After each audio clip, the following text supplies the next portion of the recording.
Hi Shea, welcome to our Zoom call. My name is Matthew and this is Lewis, and we're from the IAM Project, talking to you today sort of about issues and problems and such in the LGBT community in Northern Ireland itself.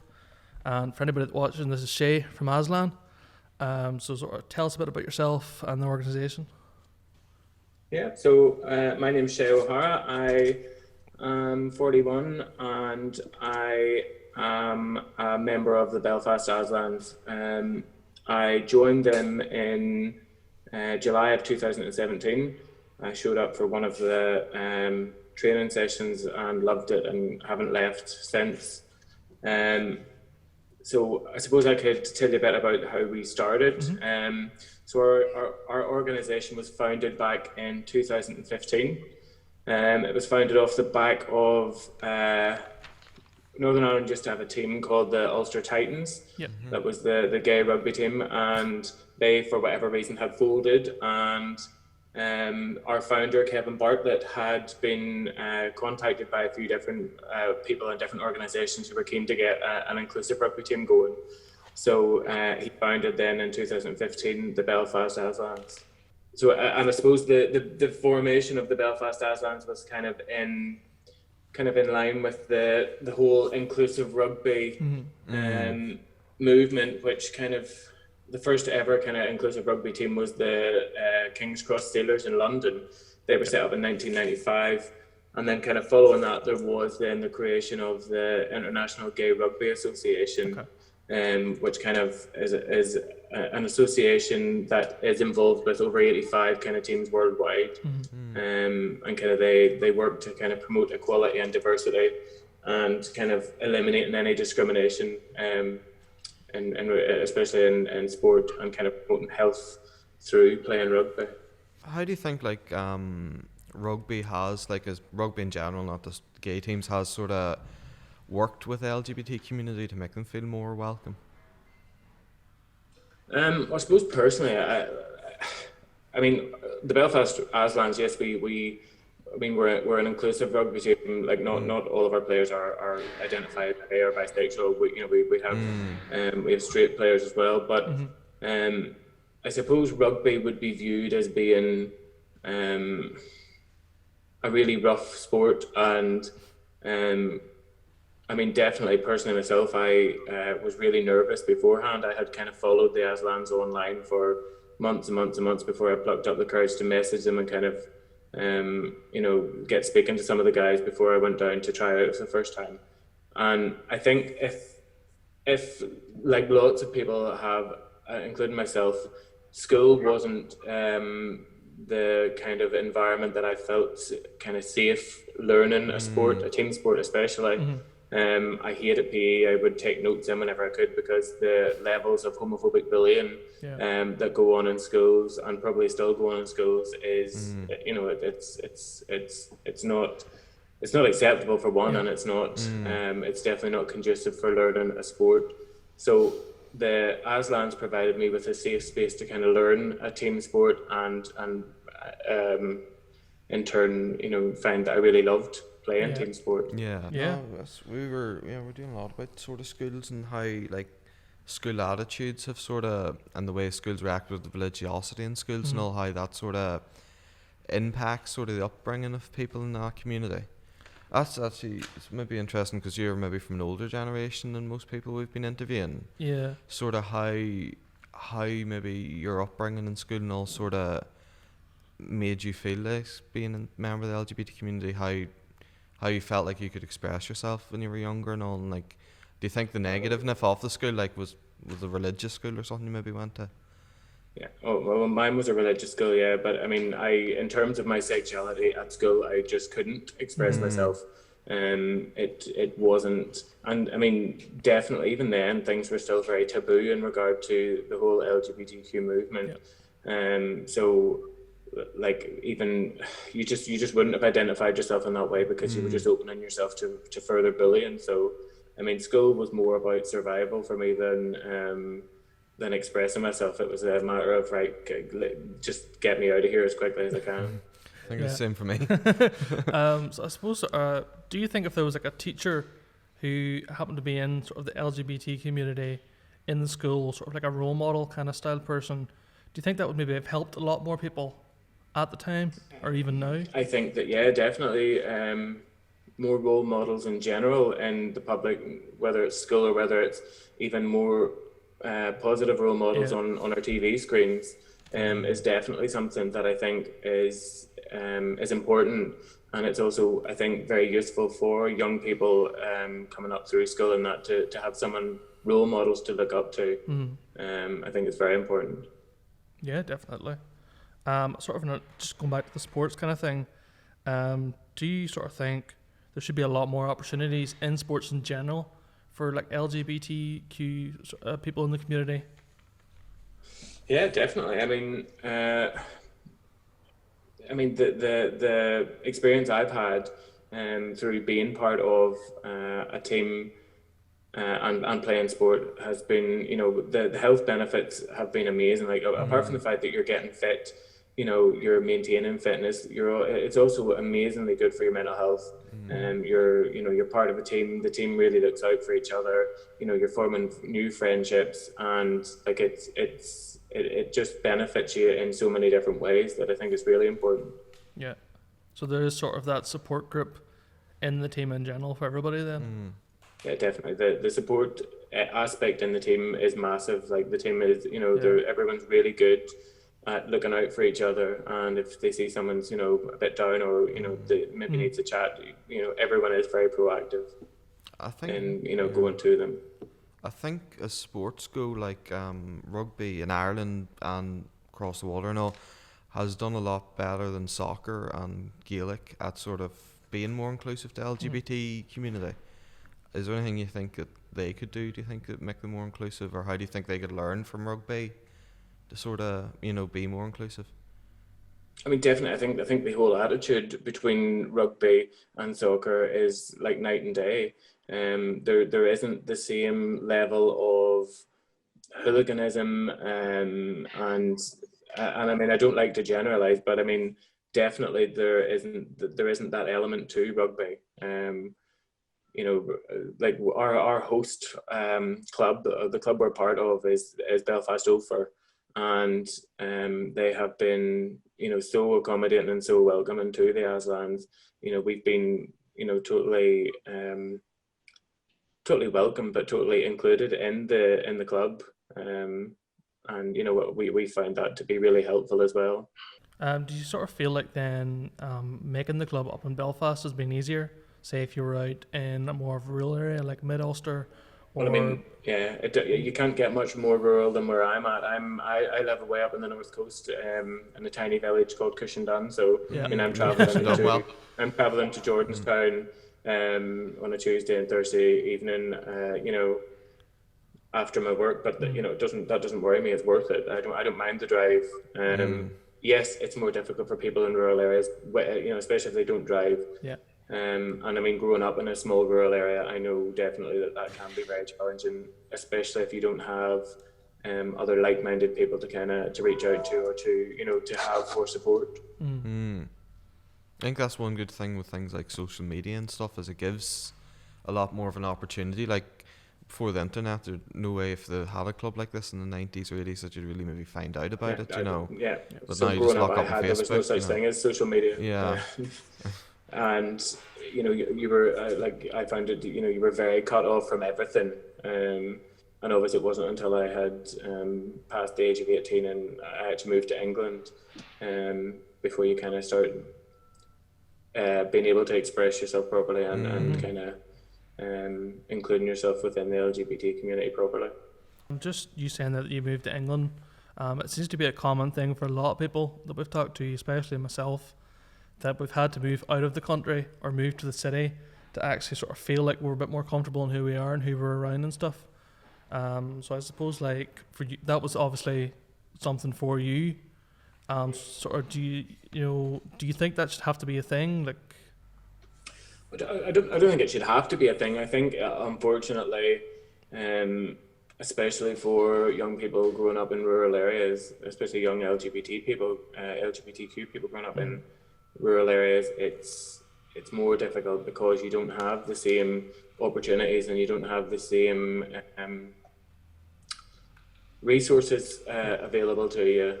Yes, the social media has massively opened that in lots of ways, but it's not the same as being able to, you know, in person meet and make friends with other people.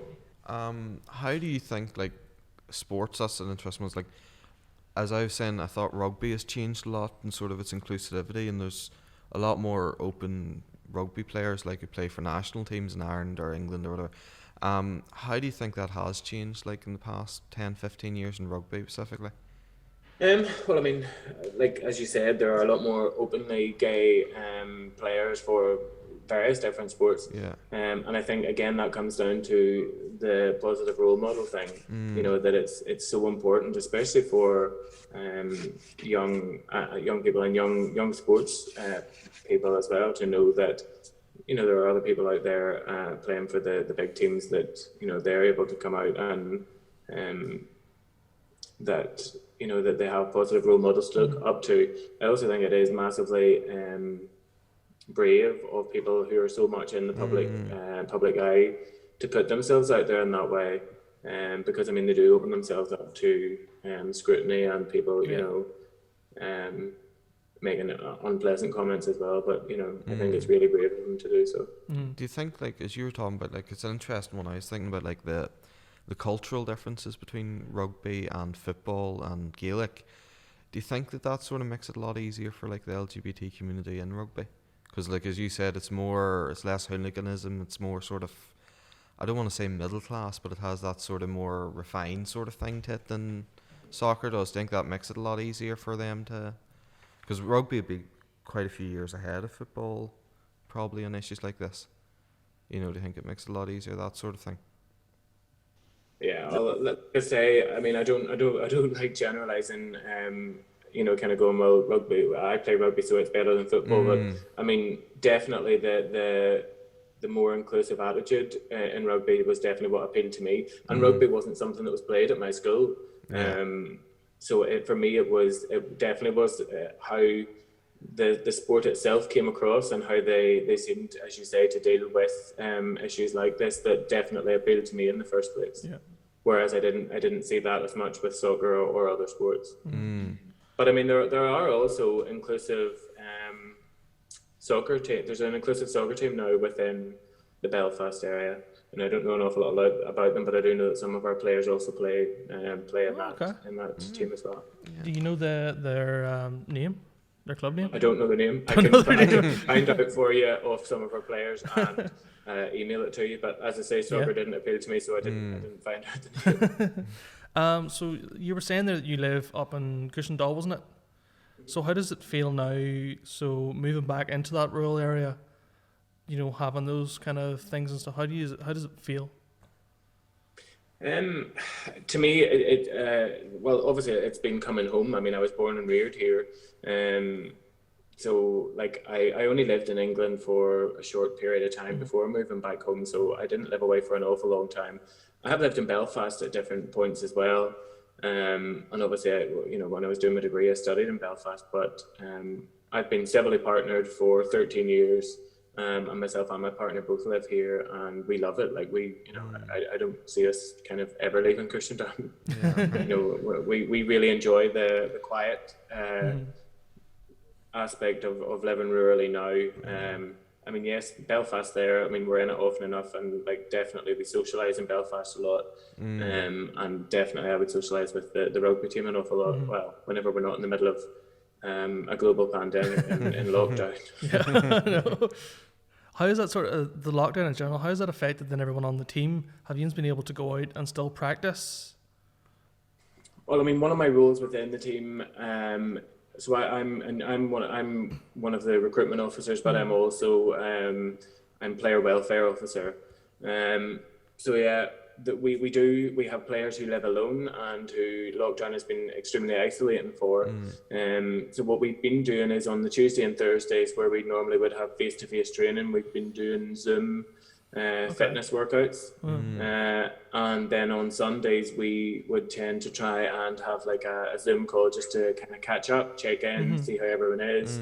we've also been doing like some quizzes and different things, watching, like even having a rugby match on and us being on Zoom, and having a yarn and just having the crack with each other, but keeping in touch, and making sure that those of us who live alone aren't being isolated and aren't being kind of left on their own for too long. Mm-hmm.